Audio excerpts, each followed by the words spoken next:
the truth behind the persecution of Falun Gong. Falun Gong has been persecuted throughout mainland China, in a campaign initiated by the Chinese Communist Party under the leadership of Jiang Zemin against anyone practicing Falun Gong since July 1999. This marks the largest crackdown in Chinese history. A decade earlier, China had experienced another crackdown and massacre of students at Tiananmen Square in 1989. The campaign aimed to eradicate this spiritual practice from China. According to Amnesty International, this persecution occurred for various reasons and involved a multifaceted propaganda campaign. It included forced ideological conversion and re-education, as well as a series of extra-legal measures such as arbitrary detention, forced labor, and over 35 methods of torture applied to Falun Gong practitioners. To carry out this persecution, Jiang Zemin established an extra-legal agency named Office 610 tasked with executing the campaign against Falun Gong. The Chinese government mobilized all state media, judiciary, police, military, educational system, families, and workplaces to suppress Falun Gong. This persecution was driven by widespread propaganda through television, newspapers, radio, and the Internet. Systematic torture, arbitrary detention, forced labor, forced organ harvesting, and psychological terror were used to coerce practitioners into renouncing their beliefs in Falun Gong. Facing the unfolding persecution of Falun Gong by the Chinese government led by Jiang Zemin, the world continued to praise the positive aspects of Falun Gong when this spiritual discipline was introduced to the public. However, what puzzled them and urged them to seek the truth about the Chinese government's campaign against Falun Gong? Human rights organizations and governments around the world stepped forward to speak out about the truth of the persecution while explaining and providing reasons why the Chinese Communist Party banned and persecuted Falun Gong. These reasons include the popularity of Falun Gong, the history of quasi-religious movements in China that later turned into uprisings, Falun Gong's independence from state control, its moral teachings conflicting with Marxist ideologies, and Jiang Zemin's jealousy towards Mr. Li Hongzhi and Falun Gong. One major reason the Chinese government deliberately fabricated was the claim that Falun Gong practitioners surrounded Zhongnanhari during a peaceful appeal in Tiananmen and Zhongnanhari in 1999. Jiang Zemin used this as an excuse to officially launch a large-scale persecution across China and even worldwide. Because Jiang couldn't find a valid reason or demonstrate the negative impact of Falun Gong on the Chinese Communist Party or society. By 1999, the number of Falun Gong practitioners had reached 70 to 100 million. According to the U.S. News and World Report in 1999, the largest voluntary organization in China, even larger than the Communist Party, at that time, the Chinese Communist Party had about 65 million members. Given its rapid popularity and growth in a short period, the Chinese Communist Party feared it could compete with Falun Gong. The fear of the Chinese Communist Party's ruling authority was most evident in 1996 when Falun Gong books became bestsellers, immediately banned from publication and distribution. To this day, the Chinese government continues to directly control the media, educational system, courts, and especially the religious beliefs of the people to seal off sources of information about China's upheavals such as the Tiananmen Square incident and later Falun Gong. Meanwhile, practitioners are everywhere. Every social stratum can organize their own activities, including a large gathering to petition the government against abuses. The independent development and coordination capabilities of Falun Gong practitioners make the party fearful and feel threatened. The reality is that among Falun Gong practitioners, there are many devoted party members dissatisfied with the regime, which, on the contrary, makes it fear it is competing with Falun Gong. The Chinese Communist Party's atheistic ideology not only adheres to the Leninist system of government, but also clings to the Marxist consciousness. It narrows human thought and renders it indifferent to the principles of dialectical reasoning, which have eroded China's traditional culture, a 5,000-year-old national culture with beliefs in Buddhism and Taoism. This starkly contrasts with practitioners of Falun Gong, who also hold beliefs in Buddhism, Taoism, and deities. Falun Gong practitioners have faith in attaining extraordinary realms through self-cultivation, which conflicts with the ideology of the Chinese Communist Party, CCP. In 1999, the CCP proudly declared, in reality, the so-called principles of truthfulness, compassion, and forbearance preached by Li Hongzhi, the founder of Falun Gong, have nothing in common with the development of socialist culture and ethics that we are striving for. CCP leaders suspected that Falun Gong bore similarities to past religious movements that had become violent and sought to overthrow dynasties. Examples include the Yellow Turbans during the Han Dynasty, as well as the White Lotus, Taiping Heavenly Kingdom, and Near Hoa sects during the Qing Dynasty. However, Falun Gong is entirely apolitical and rejects the use of violence.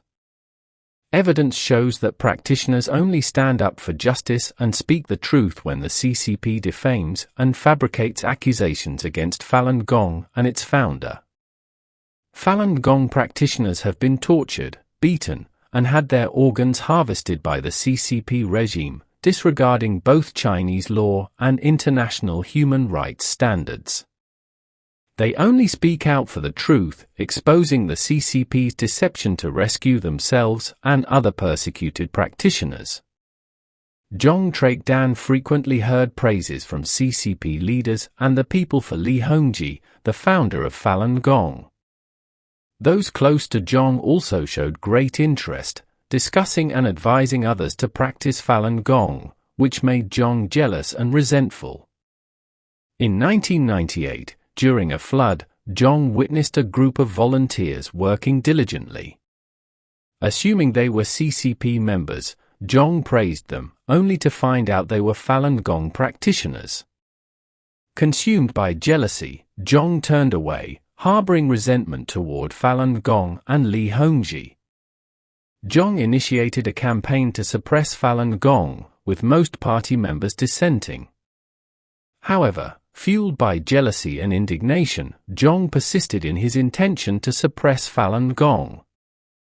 On April 25, 1999, approximately 10,000 Falun Gong practitioners peacefully assembled on the streets of Beijing after around 50 practitioners in Tianjin were arbitrarily arrested and detained. The demonstration took place near the Central Appeals Office, where they hoped to clarify their situation. Police directed them to line up along the streets, including Zhongnanhari, the central government compound. That evening, all 10,000 quietly dispersed after meeting with Premier Zhu Rongji and being assured that unlawfully detained practitioners in Tianjin would be released. However, the party's general secretary, Zhong Traik-Dan, hastily ordered the propaganda machine to spread misinformation, claiming that the gathering was not a peaceful appeal but a siege of Zhongnanhari, the central government compound. This propaganda campaign was used to turn public opinion against Falun Gong and became the primary pretext for launching a brutal persecution a few months later. Since then, the persecution has continued for nearly 18 years without signs of stopping. After the denial of the Tiananmen Square massacre of students by the Chinese government in 1989 shocked the world, a similar event rocked the world again 10 years later. On July 20, 1999, the Chinese Communist Party officially began the persecution of Falun Gong, affecting around 100 million people, including military generals, government officials, and intellectuals. Zhong Traik-Dan declared, "I do not believe that the Chinese Communist Party cannot defeat Falun Gong." In planning the suppression strategy, 3 policies were implemented: slander the reputation of Falun Gong practitioners, exhaust their financial resources, and destroy their bodies. A full-scale crackdown campaign ensued. Zhong Trch Dan exploited the state machinery controlled by the Chinese Communist Party to serve the purpose of suppressing Falun Gong. The organizations controlled by the Chinese Communist Party include the military, public media agencies, police, armed forces, national security forces, judicial system, National People's Congress, diplomatic staff, as well as pseudo-religious groups. The military and armed police, all under the control of the Chinese Communist Party, directly participated in the abduction and detention of Falun Gong practitioners. Public media agencies in China assisted Zhong's regime in spreading false propaganda and defaming Falun Gong. The national security apparatus was utilized by Zhong Trch Dan in his personal capacity to collect and report information, fabricate false accusations, and distort collected information. The National People's Congress and the legal system cloaked themselves in the guise of law and legal rights to defend the crimes of Zhong Trch Dan and the Chinese Communist Party, deceiving the Chinese people. Meanwhile, the diplomatic system spread false propaganda within the international community and enticed governments of other countries, senior officials, and international public media with political and economic incentives to keep silent about the suppression of Falun Gong. The nationwide and global suppression employed various tactics across all aspects to eradicate Falun Gong. Punishments for Falun Gong practitioners included imprisonment, forced labor camps, coercive transformation camps, torture leading to death, and organ harvesting. Over the course of 18 years, Falun Gong practitioners lost their rights to life, freedom, property ownership, dignity, and fair treatment. The reasons and truth behind the persecution have been analyzed and concluded by international organizations and experts in order to end this blood-stained persecution. General Secretary Zhong Trch Dan became furious at the peaceful demonstrations of Falun Gong practitioners in Tianjin and Zhongnanhari, the largest since the Tiananmen Square protests 10 years earlier. Faced with this situation, Zhong called for resolute action to stop Falun Gong and criticized Prime Minister Chu for being too soft in handling the situation. That very night, Zhong wrote a letter clearly stating his intention that Falun Gong must be eradicated. In the letter, Zhong expressed concern about the rapid scale and prevalence of Falun Gong, especially the large number of high-ranking members of the Communist Party who were also Falun Gong practitioners. He also stated that the moral values of Falun Gong were contrary to the Marxist-Leninist atheistic philosophy.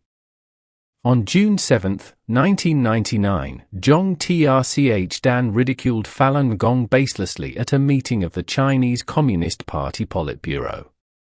Zhong regarded the issue of Falun Gong as a class struggle issue, labeling Falun Gong practitioners as political enemies, inciting the struggle reflex of the Chinese Communist Party, and ordering the establishment of the Falun Gong issue handling office under the Central Committee of the Chinese Communist Party.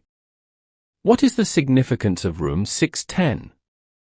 Room 610 formally bears direct responsibility to the State Council, but in reality, it is a party organization allowed to exist outside the framework of the Chinese state and government, not subject to any legal limitations, regulations, or national policies.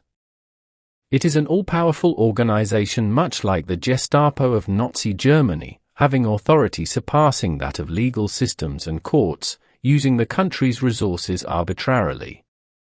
As it was established on June 10, it is called Room 610. On July 20, 1999, security personnel across China arrested Falun Gong practitioners at midnight from hundreds of their homes, sending them to prisons, forced labor camps, and detention centers. Security officers ordered temples, churches, mosques, media, and press to start denouncing and attacking Falun Gong, and courts and police to suppress Falun Gong. The Ministry of Public Security issued a directive banning citizens from practicing Falun Gong, owning Falun Gong teachings, displaying Falun Gong symbols or banners, and protesting against this ban. Encouragement by the government with promises that those who renounced Falun Gong and its public services, meaning Falun Gong's charitable activities, would not be punished. The government mobilized the state media, courts, police, military, education system, families, and workplaces to counter Falun Gong practitioners. According to Amnesty International, there are many reports of systematic torture, arbitrary arrests, forced labor, organ harvesting, and psychological abuse used to coerce practitioners to renounce their beliefs in Falun Gong. According to the Ministry of Public Security, re-education through labor camps is an administrative measure for juvenile offenders, but Falun Gong practitioners of all ages and without any legal offenses are subjected to it. In late 2000, China began using this widespread punishment method against Falun Gong practitioners in hopes of regularly transforming repeat offenders. This provision may also be arbitrarily expanded by police without regulation.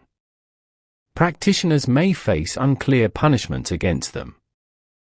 According to Robert Bajeski, writing in the Columbia Journal of Asian Law, for instance, disturbing social order, endangering national security, or overthrowing the socialist system. Up to 99% of Falun Gong practitioners are detained for long periods through administrative handling within this system rather than within the criminal justice system. Prisoners are forced to perform hard labor in mines, brick factories, agriculture. They are physically tortured, beaten, interrogated, and deprived of food rations. Additionally, Falun Gong practitioners are detained in prisons, forced labor camps, tortured, beaten with over 35 especially brutal torture methods, and female Falun Gong practitioners are sexually assaulted by the police. To deal with Falun Gong, the Chinese Communist Party government has expanded comprehensive suppression in all aspects. Specifically, controlling more than 2,000 newspapers, over 1,000 magazines, and hundreds of local television stations, radio stations, all of which are fully exploited to propagate videos, clips, and fabricated images against Falun Gong. According to incomplete statistics, in just half a year, the Chinese Communist Party's media agencies published over 300,000 poisoned articles, misleading countless people who didn't fully understand the truth of the matter. Most notably, China Central Television, CCTV, allocated 7 hours of broadcasting every day to air deceptive and distorted information. The speeches of Mr. Li Hongji, the founder of Falun Gong, were edited, with the phrase, "There is no such thing as the Earth's explosion," being edited out, completely changing the meaning of the speech. From there, they vilified and spread rumors that Falun Gong propagates the Earth's doomsday. According to an international non-governmental organization, Freedom House, they conducted an investigation and reported that Falun Gong is the most blocked subject on the internet in mainland China. Ethan Gutman stated that many people, including those whose accounts were disabled due to attacks, were affected. This method is used by the Chinese government to counter Falun Gong. According to analyst James Mulvanen of the RAND Corporation, the Chinese Ministry of Public Security has used cyber warfare to attack Falun Gong websites in the United States, Australia, Canada, and the United Kingdom while blocking access to internet resources on this topic. A report by BBC News, the Global Internet Freedom Consortium (GAFC), and the US State Department funded this program, which led to condemnation and discomfort from Chinese officials. According to the US Embassy in China, China has opposed US assistance to GAFC. Foreign journalists and organizations in China have reported that their members have been followed, detained, interrogated, and threatened due to their verified reports on the suppression of Falun Gong. many foreign journalists who attended a press conference organized by Falun Gong practitioners held in Beijing on October 28, 1999, were accused of unauthorized reporting by authorities. Others have been punished for communicating with foreign media or participating in press conferences. Journalists from the New York Times, Reuters, Associated Press, and many other organizations have been illegally interrogated by the police and forced to confess, while their residence permits and jobs in China were confiscated. Reporters also reported that foreign satellite TV broadcasts were interfered with when they were transmitted to China Central Television. Amnesty International said, some have been sentenced to prison or detained for a long time for speaking out against the suppression or posting information on the Internet. In 2002, Reporters Without Borders reported on China saying that photographers and filmmakers working with foreign media were banned from working inside and around Tiananmen Square, where hundreds of Falun Gong practitioners had come to pray in recent years.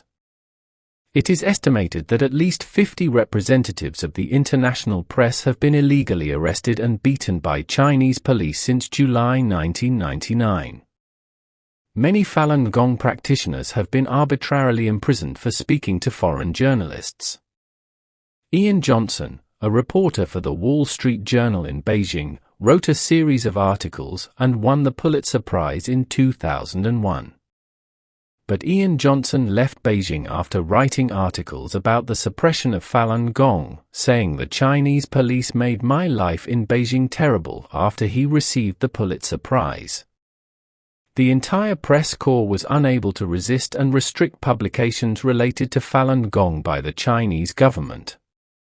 In March 2001, Time Asia published a story about Falun Gong in Hong Kong, and shortly thereafter, the magazine was pulled from newsstands in mainland China and threatened with never being sold domestically. In the West, all news about repression in China has also been investigated and publicized, but the repression has not stopped completely, with the number of detained and killed Falun Gong practitioners still increasing with no signs of stopping. On May 15, 1998, the General Administration of Sports of China surveyed 12,553 Falun Gong practitioners, those who had suffered from cancer, kidney failure, heart problems, depression, etc., according to which the recovery rate and physical health improvement rate were 77.5%. Plus the number of people with good health improvements is 20.4%, thus the effectiveness of the treatment is up to 97.9%. But suddenly in 1999, there were allegations that Falun Gong practice led to the death of over 1,400 practitioners. Clearly this is a falsehood. All information is unreliable, with many elements of deception and fabrication.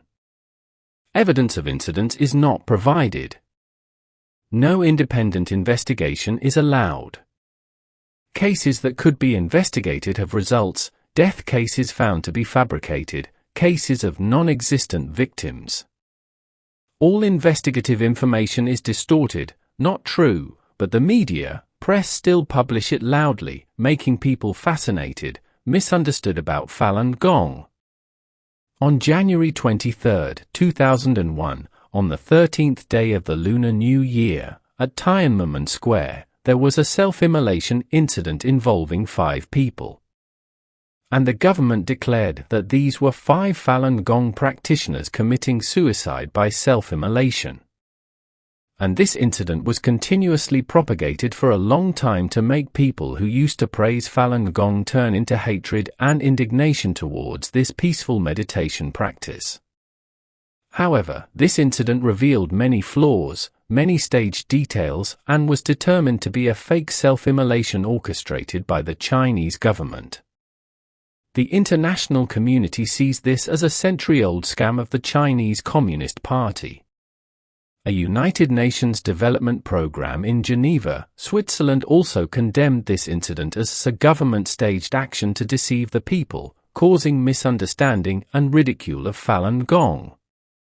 To tarnish the reputation of Falun Gong worldwide, the Chinese Communist Party launched a major campaign, spending a lot of money on espionage systems, wiretapping, sending fake emails, and damaging the property of Falun Gong practitioners.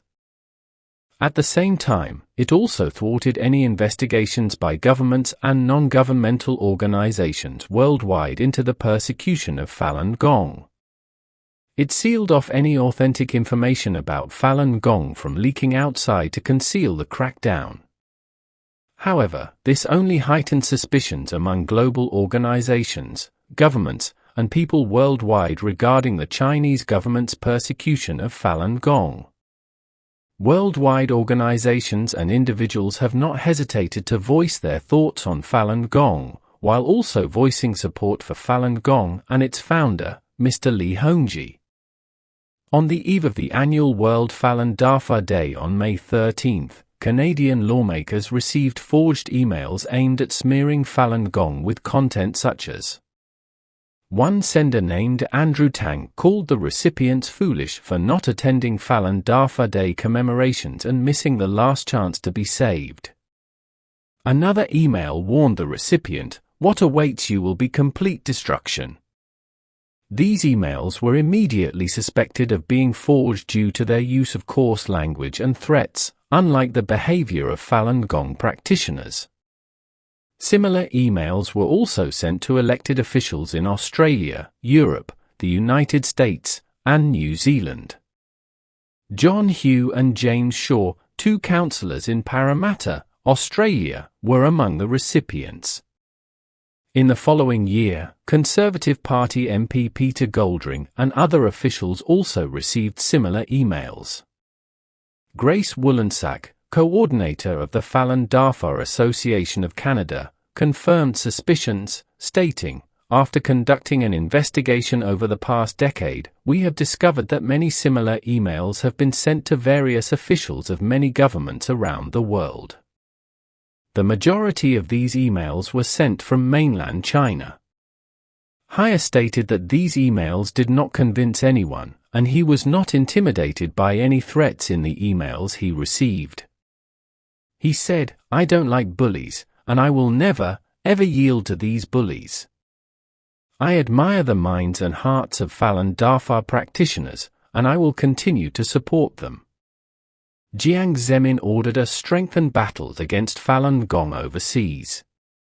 Practitioners outside China faced numerous disruptions and sabotage. Their email accounts were hacked, phones were wiretapped, practitioners received death threats, beatings, and even shootings. These are some examples of numerous incidents that have occurred in the United States. These incidents were cited in a resolution of the U.S. House of Representatives, H.C.R. 304, condemning increased persecution abroad, which was passed in 2003. 5 Falun Gong practitioners were assaulted while distributing flyers outside the Chinese Consulate General in Chicago. The 2 assailants, who were convicted of assault, were members of a Sino-American organization closely associated with the consulate. The Chinese Consulate General in San Francisco wrote a letter to the mayor of Saratoga, urging him to withdraw a statement honoring Falun Gong's contributions to his community. Between 1999 and 2003, Gail Rachlin, a Falun Gong spokesperson, had her apartment broken into 5 times. The only items taken were address books, tax records, and various documents related to Falun Gong. There is also extensive evidence of a horrific story of murder and organ harvesting in China. Reports from Chinese witnesses and doctors have revealed that thousands of Falun Gong practitioners have been killed for their organs, which are then sold and transplanted, generating enormous profits for the organ transplant industry, which is directed by Chinese Communist Party officials. They collaborated with surgeons, prison officials, and military personnel. Victims were detained in concentration camps before having their organs removed, and their bodies were immediately cremated or taken to secret locations. There is a wealth of evidence and testimony indicating that live organ harvesting of Falun Gong practitioners is taking place in mainland China. Investigative organizations also suspect that the live organ harvesting of Falun Gong practitioners is related to the organ plastination industry, originating from the Chinese Public Security Bureau. Invented by someone named Gunther von Hagens, who is known as Dr. Death. In March 2006, when a woman claimed that up to 4,000 Falun Gong practitioners had been killed for their organs at the hospital where she used to work. She also recounted her husband, a surgeon at the same hospital in the northeastern city suburbs of Shenyang, admitting to her that he had removed corneas from 2,000 live Falun Gong practitioners. A week later, a Chinese military doctor not only corroborated the woman's account, but also stated that such crimes were happening in 36 different concentration camps across China. According to him, the largest camp holds 120,000 people. He said he had witnessed Falun Gong practitioners being brought in mass from all over the country on livestock trucks at night, under tight security. Supporters of Falun Gong and international human rights activists immediately began investigating these allegations. They called hospitals in China, pretending to want to buy kidneys or livers. It was horrifying when doctors openly confirmed, "We have Falun Gong practitioners in stock, come over, and we can provide organs for you within a week." Over 150 military hospitals in China independently carried out organ transplants. China has become an international center for live organ trading. After 2000, China consistently accounted for over 85% of the total organ transplant cases worldwide, a figure documented in the Central Military Commission's reports, some of whom were subsequently promoted to generals. Military hospitals, armed police hospitals, and public security hospitals played a key role in organ harvesting Falun Gong practitioners because of the readily available supply. According to a human rights monitoring organization, after completing their re-education sentences, trainees are sometimes held in illegal education centers, a form of punishment established by local authorities to transform the minds of trainees.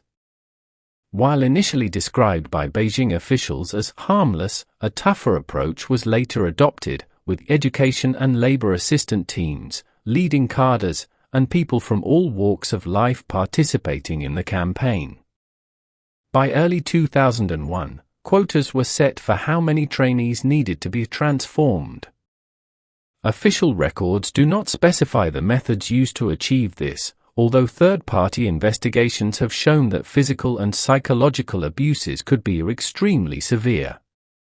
Two human rights activists, international human rights lawyer David Matters and former Canadian Secretary of State David Kilger, conducted an independent investigation to uncover the truth.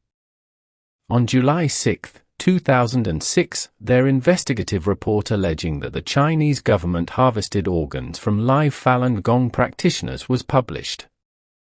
Their 2007 book, Bloody Harvest, presented a range of evidence demonstrating that the Chinese government supported the organ harvesting of Falun Gong practitioners. Both Kilger and Matters were nominated for the Nobel Peace Prize in 2010 for their efforts to investigate organ harvesting atrocities in China. The Doctors Against Forced Organ Harvesting, DAFO, based in Washington, D.C., was recently nominated for the 2016 Nobel Peace Prize. Over a period of 10 years, evidence was gathered by monitoring 865 hospitals engaged in organ transplants and over 9,500 doctors practicing this profession, examining data repositories on hospital websites, information from thesis reports, and making over 2,000 recorded phone calls as evidence.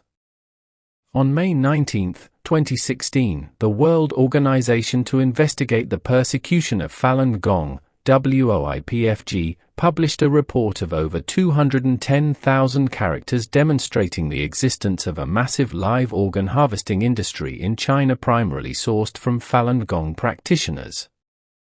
According to the Bloody Harvest report, organ transplant price lists in China were advertised on the websites of some major hospitals in 2006 as follows: lung transplants ranging from $150,000, heart transplants from $130,000, liver transplants from $98,000, kidney transplants from $62,000, cornea transplants from $30,000. Most of these were kidney transplants, accounting for over 70% of total transplants. Using kidney transplants as a basic metric, with 60,000 to 100,000 transplants annually, China would earn at least $3.7 billion to $6.2 billion annually. And with the reality over the past decade, the actual revenue could reach hundreds of billions of dollars. The suppression of Falun Gong has attracted considerable international attention from governments and non-governmental organizations worldwide. Human rights organizations such as Amnesty International and Human Rights Watch have urgently reported torture and mistreatment of Falun Gong practitioners in China, and have called on the United Nations and governments worldwide to intervene promptly to end this bloody persecution. The U.S. Congress has passed 6 resolutions: Resolution 304, Resolution 530, Resolution 188, Resolution 218, along with Resolution 217 passed in November 1999. Most recently, Resolution 605 was passed on March 17, 2010, calling for the immediate cessation of campaigns against Falun Gong practitioners in China and abroad. Representative Ileana Ros-Lehtinen, Republican Florida, chairman of the U.S. House Committee on Foreign Affairs, called on the Obama administration to confront China's horrific human rights abuses, including its persecution of Falun Gong practitioners. It is important that friends and supporters of democracy and human rights continue to demonstrate their solidarity and support by speaking out against the abuses, she said at a protest on July 12, 2012. Faced with the unfolding persecution of Falun Gong, numerous human rights organizations and governments have spoken out with fairness and clarity to expose the conspiracy of the persecution of Falun Gong and the live organ harvesting connected to Falun Gong practitioners. In 2014, the U.S. Congress unanimously passed a resolution condemning China's attacks on Falun Gong practitioners in the United States. They called on the Chinese government to immediately cease interfering with the exercise of religious and political freedoms in the United States. U.S. lawmakers urged the U.S. president to help end the persecution of Falun Gong in China. Canadian legislators called on their prime minister to support the rescue of Falun Gong practitioners in China. U.S. Congressman Ed Perlmutter, I stand with all of you in calling on the Chinese Communist Party to end this brutality. U.S. Congressman Ileana, an attack on the rights of Falun Gong practitioners is an attack on all of us. Austrian parliamentarians, suing former Chinese dictator Jiang Zemin is of significant importance.